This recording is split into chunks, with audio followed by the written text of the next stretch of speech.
हे दुर्गा माता, आपसे हाथ जोड़कर निवेदन है कि आपके इस वीडियो को जो भी लाइक और चैनल को सब्सक्राइब करें, उसके जीवन में कभी दुख दर्द मत आने देना। दोस्तों, हमारे हिंदू धर्म में देवी माता रानी के अनेक स्वरूप कहे गए हैं, जिसमें वृक्षों को भीमा देवी के स्वरूप कहा जाता है। तो आज मैं आप लोगों को ऐसे वृक्षों के बारे में बताऊंगा जिनको नवरात्रि में छूना बेहद शुभकारी बताया गया है।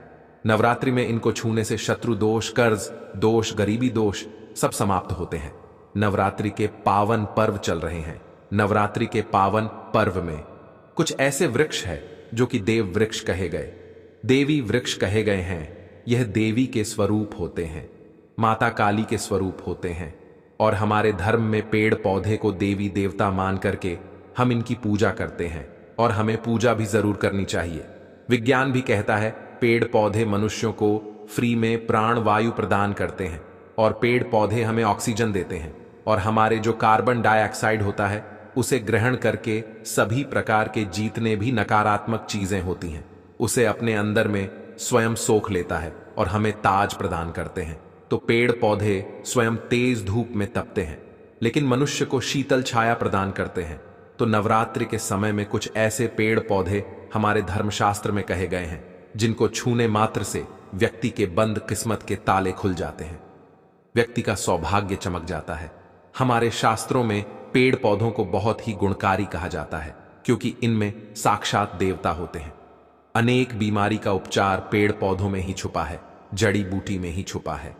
और भगवान श्री कृष्ण ने गीता में स्वयं कहा है कि वृक्षों में मैं पीपल का वृक्ष हूं। पीपल के वृक्ष को वृक्षों का राजा कहा जाता है। इसीलिए कृष्ण भगवान ने कहा पत्ता पत्ता मैं ही हूं, क्योंकि पीपल वृक्ष की जो आयु होती है सबसे ज्यादा होती है, सबसे अत्यधिक होती है। पीपल वृक्ष सर्वशक्तिमान होता है, पूजा पाठ में अत्यधिक इसका महत्व होता है दोस्तों। इसीलिए भगवान श्री कृष्ण ने गीता में स्वयं कहा है कि मैं वृक्षों में पीपल का वृक्ष हूं। तो चलिए आज मैं आप लोगों को नवरात्रि के समय में छुए जाने वाले वृक्ष के बारे में बताऊंगा। तो कमेंट बॉक्स में जय माता दी अवश्य लिख दीजिए। दोस्तों, हमारे धर्मशास्त्र में अनेक ऐसे वृक्ष हैं जो कल्याणकारी होते हैं, मंगलकारी होते हैं। अगर इस वृक्ष को छू लेते हैं तो आपकी सभी प्रकार की परेशानी है, सभी प्रकार के कष्ट है, ये सब समाप्त हो जाते हैं। खास करके नवरात्रि के समय में इसका असर कई लाख गुना होता है। नवरात्रि के समय को शक्ति का पर्व कहा जाता है। शक्ति पर्व क्यों कहा जाता है? क्योंकि इस समय अचेत जो वस्तु होती है वह भी चेतना युक्त हो जाती है। अर्थात इस समय जो शक्ति हमारे धरती लोक में आ जाती है, नौ दुर्गा को क्या बोल सकते हैं, हम शक्ति बोल सकते हैं। तो माता रानी इस धरा पर आती हैं, इस पृथ्वी लोक पर आती हैं। तो जितने भी पेड़ पौधे हैं, जीव जंतु हैं, चल अचल सभी प्रकार के जो वस्तु है, ये सब में प्राण जाते हैं, न सब में शक्ति निहित हो जाती है, जागृत हो जाती है।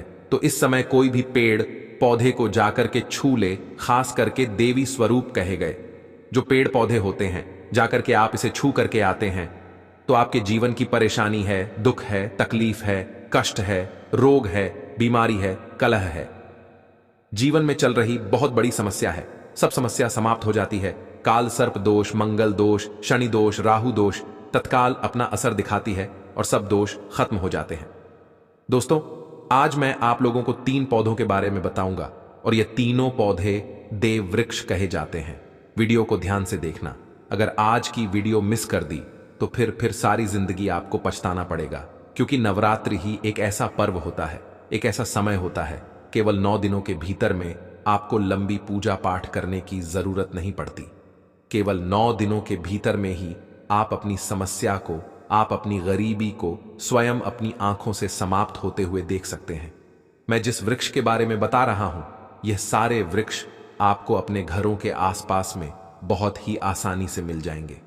दोस्तों, वीडियो में आगे बढ़ने से पहले, जानकारी बताने से पहले, अभी तक कमेंट बॉक्स में जय माता दी नहीं लिखे हैं तो जय माता दी जरूर लिखना। जब आप हमारे कमेंट बॉक्स में जय माता दी लिखते हैं तो हमें काफी हर्ष होता है, काफी उल्लास होता है। आप हमारी वीडियो को लाइक करते हैं तो हमारा मनोबल बढ़ता है, और आप सभी लोगों के लिए इस प्रकार ज्ञान भरी जो अच्छी अच्छी जानकारी होती है आप सभी लोगों के लिए लेकर के आते हैं। तो अगर आप इस प्रकार की जानकारी में इंटरेस्ट रखते हैं तो आप हमारे चैनल को सब्सक्राइब कर हमारा सपोर्ट जरूर करें। दोस्तों, मेरे जो उपाय होते हैं आप लोगों को मैं सरल से सरल आसान उपाय बताता हूं। जो भी हमारे गुरुदेव ने हमें सिखाया है, जो उपाय बहुत ही सरल होते हैं, बहुत ही आसान होते हैं और ये राम बाण की तरह काम करते हैं। जिस प्रकार प्रभु श्री राम जी के जो बाण होते हैं छुंग होते हैं, उसी प्रकार मेरे वीडियो में बताए गए जो उपाय होते हैं अचूक होते हैं, कभी भी प्रभाव ही नहीं होते हैं। तो वीडियो को ध्यान से देखना। कौन से ऐसे 3 वृक्ष हैं जिसे हमें छू करके नवरात्रि के समय में जरूर आना चाहिए। एक खास बात सभी दर्शकों को बताना चाहूंगा, नवरात्रि के समय में जितना ज्यादा हो सके देव वृक्ष की पूजा जरूर करना दोस्तों। देव वृक्ष में कई प्रकार के वृक्ष होते हैं। चलिए मैं आप लोगों को बताना चाहूंगा कौन से वृक्ष को छूने से हमारी गरीबी मिटती है। पहला जो वृक्ष है बेल का वृक्ष। जो बेल का वृक्ष है यह वृक्ष माता पार्वती के पसीने से उत्पन्न हुआ है। स्कंद पुराण के अनुसार जो माता पार्वती हैं यह देवी स्वरूप कही गई हैं, अर्थात यह नवदुर्गा के स्वरूप कही गई हैं। तो स्कंद पुराण की कथा में कहा गया है जो बेल का वृक्ष है माता पार्वती के पसीने से उत्पन्न हुआ है। इसकी डाली में पार्वती, जड़ में ब्रह्म, तने में विष्णु एवं समस्त जो हिस्से हैं उसमें भगवान शंकर जी बसते हैं। संध्या काल में शिव मंदिर के समीप या नौ दुर्गा मंदिर के समीप जो बेल के वृक्ष हैं, इसके नीचे में घी का दीपक जलाने से व्यक्ति धनवान, गुणवान एवं पराक्रमी बनता है। व्यक्ति के सभी प्रकार के मनोरथ की पूर्ति होती है।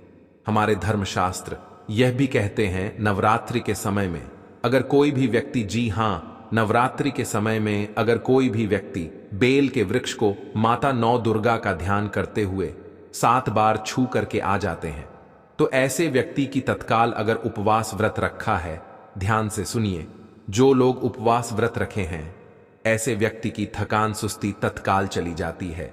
ध्यान से सुनिए, जो व्यक्ति उपवास रखे हैं, व्रत रखे हैं, ऐसे व्यक्ति को नवरात्रि के समय में जितना ज्यादा हो सके संध्या काल में बेल के वृक्ष को जरूर छूना चाहिए। केवल आप ज्यादा नहीं छू सकते तो 7 बार छू करके जरूर आ जाना और बेल वृक्ष के नीचे में घी का दीपक जरूर जला देना। दोस्तों, घी का दीपक जलाते हैं तो इसके क्या फायदे मिलते हैं यह भी इस वीडियो में बताऊंगा। मैं सारी जानकारी इस वीडियो में विस्तार से बता रहा हूं, इसलिए आज की वीडियो थोड़ी बड़ी बन सकती है।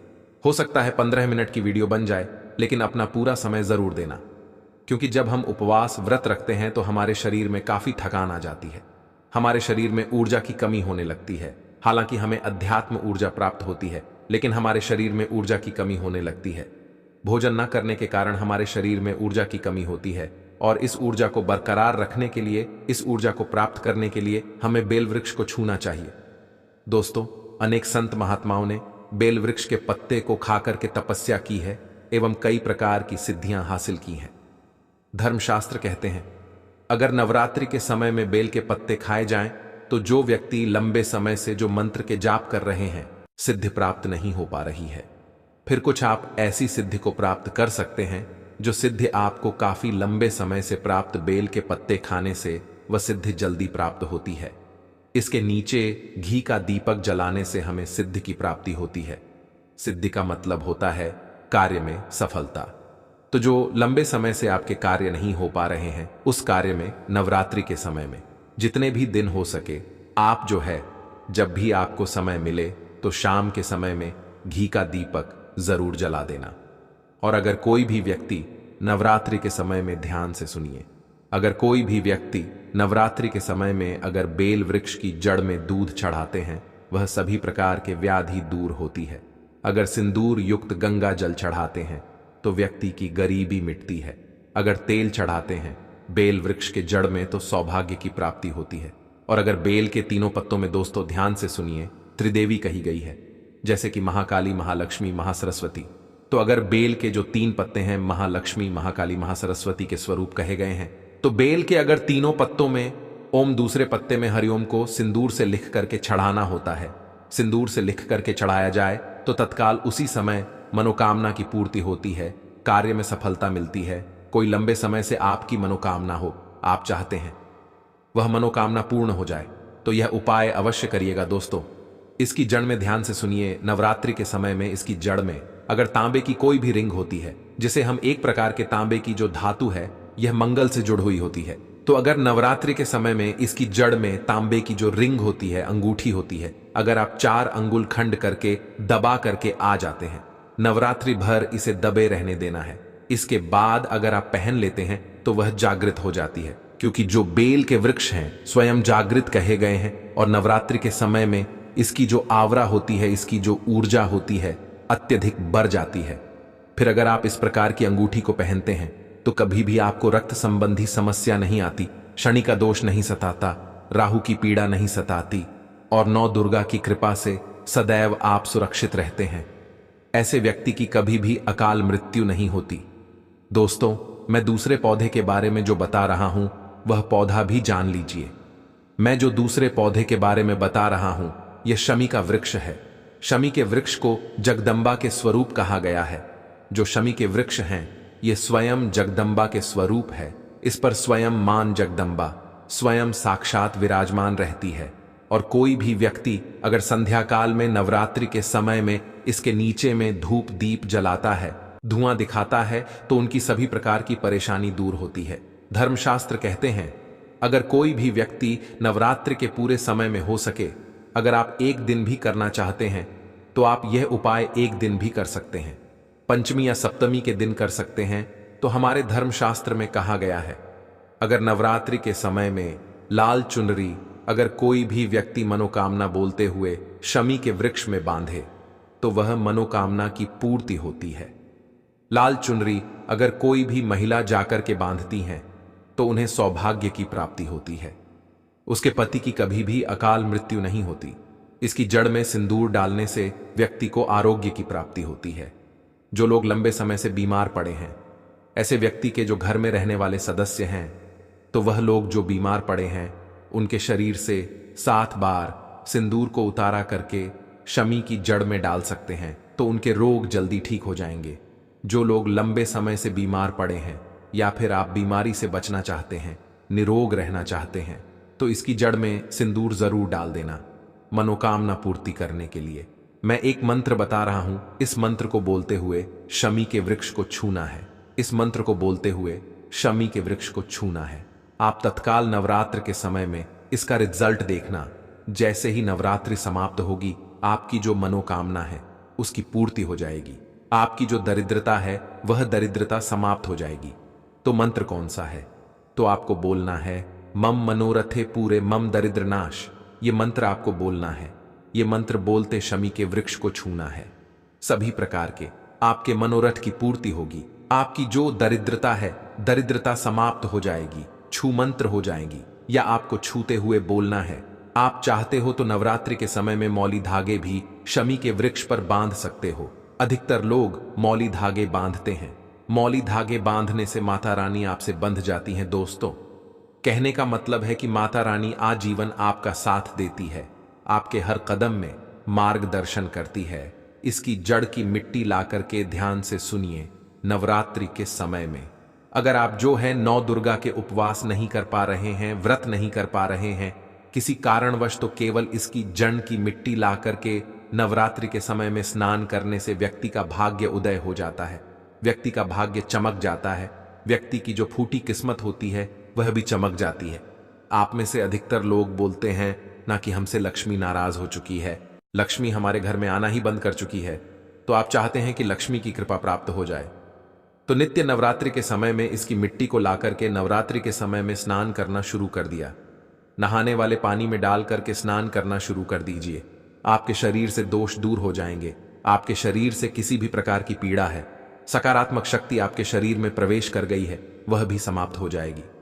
दोस्तों, तीसरे क्रम में मैं जिस वृक्ष के बारे में बता रहा हूं मित्रों, इस वृक्ष को देव वृक्ष भी कहा जाता है। जो तीसरा वृक्ष है वह है पारिजात का वृक्ष। पारिजात का वृक्ष समुद्र मंठा इंद्र के नंदन वन में स्थापित किया गया था। पारिजात वृक्ष भगवान कृष्ण ने मानव जन कल्याण के लिए धरती लोक पर लाए थे। जो पारिजात का वृक्ष है, इसे भी लक्ष्मी का स्वरूप कहा गया है, क्योंकि मां लक्ष्मी भी समुद्र से उत्पन्न हुई है और पारिजात के वृक्ष भी समुद्र से उत्पन्न हुआ। इस नाते ये मां लक्ष्मी की बहन कहीं जाती है तो ऐसा माना जाता है कि कोई भी मनुष्य, उनके शरीर में कितनी भी ज्यादा थकान हो, कितनी भी पीड़ा हो, व्रत रख रहे हैं, व्रत के दौरान अगर आपके शरीर में थकान है, पीड़ा है, तो पारिजात के वृक्ष को शाम के समय में छू करके जरूर आ जाना। आप चाहते हो तो नवरात्रि के किसी भी टाइम में आपको टाइम मिले, उस समय में जाकर के इसके वृक्ष को छू सकते हैं। इसके वृक्ष को छूते ही तत्काल शरीर से पीड़ा है, जो थकान है, सुस्ती है, कमजोरी है, वह समाप्त हो जाती है। इस वृक्ष के नीचे में अगर नवरात्रि के समय में घी का दीपक जलाया जाए, चुटकी भर सिंदूर अगर इसकी जड़ में डाला जाए, तो सभी प्रकार की मनोकामना की पूर्ति होती है। लेकिन आपको प्रार्थना जरूर करनी है कि हे परिजात वृक्ष, आप देवी स्वरूप कहे जाती हैं, आप हमारी सभी प्रकार की पीड़ा को दूर करें। गृह दोष है, पितृ दोष है, लक्ष्मी दोष है, इसे आप समाप्त करें। लक्ष्मी स्वयं आपकी बहन है। माता लक्ष्मी का हमारे जीवन में प्रवेश कर जाए, इस प्रकार का आप हमें आशीर्वाद प्रदान करें। इस प्रकार से आप इनसे जो है मनोकामना बोल सकते हैं, मनोरथ बोल सकते हैं। यह लक्ष्मी की बहन कही गई है क्योंकि समुद्र मंथन से यह उत्पन्न हुआ है। तो अगर आप भी जल्द धनवान बनना चाहते हैं, आपके जीवन में कोई कामना है, कोई कामना अधूरी रह गई है, तो हमने 3 वृक्ष के बारे में बताया है। इन 3 वृक्ष को नवरात्रि के समय में छूना शुरू कर सकते हैं। और अगर कोई व्यक्ति यह तीनों वृक्ष को छू लेते हैं, ध्यान से सुनिए, अगर तीनों वृक्ष को छू लेते हैं तो ऐसे व्यक्ति के कार्य सफल होने से, ऐसे व्यक्ति की मनोकामना पूर्ण होने से दुनिया की कोई भी शक्ति नहीं रोक पाएगी। मनोकामना पूर्ति करने के लिए, कार्य में प्रगति प्राप्त करने के लिए, अपनी किस्मत को चमकाने के लिए, सोए हुए भाग्य को जागृत करने के लिए नवरात्रि में यह उपाय जरूर करिएगा। दोस्तों, यह उपाय सोने पर सुहागा होगा या आपकी जिंदगी को संवार देंगे, आपकी जिंदगी में चल रही परेशानी को दूर कर देंगे। तो यह जानकारी कैसी लगी हमें कमेंट सेक्शन में जरूर बताना, और इस जानकारी को अपने तक सीमित मत रखना। इस जानकारी को आगे जरूर शेयर करना, क्योंकि ज्ञान बांटने से ज्ञान बढ़ता है। जय माता दी।